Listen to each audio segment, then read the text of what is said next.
في ال40 بقى غير ال50.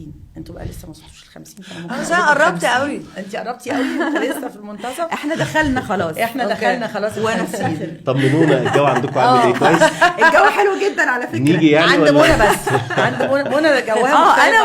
انا ولينا عندنا موقفين مختلفين. انا ما عنديش اي مشكله في موضوع ال50 ده، وان انا دخلت ال50. لينا متوتره جدا، ما اعرفش ليه. انا جالي نفس السلام النفسي ده في ال40. يعني دخلت ال40 مبسوطه جدا، حاسه ان انا مش 40 بس اوكي، هم قالوا ان انا 40 خلاص، ده اللي مكتوب فتمام. وكنت مبسوطه جدا. وبعدين لما ابتديت بقى ادخل 48 49 ومقربه على ال50 ابتديت اتوتر جدا، مش عارفه ليه، مع اني في الاربعينات كنت تمام.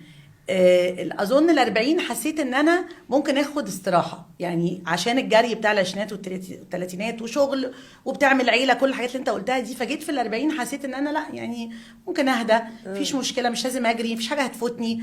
وبعدين بقى في ال50 ابتديت احس لا، انا ابتديت قلقانه جدا. ابتديت بقى قلقانه جدا. انا قلقانه في ال50.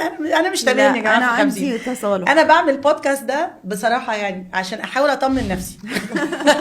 بس يعني ده السبب ان انا بعمل بودكاست. انا قلقانه جدا في ال50.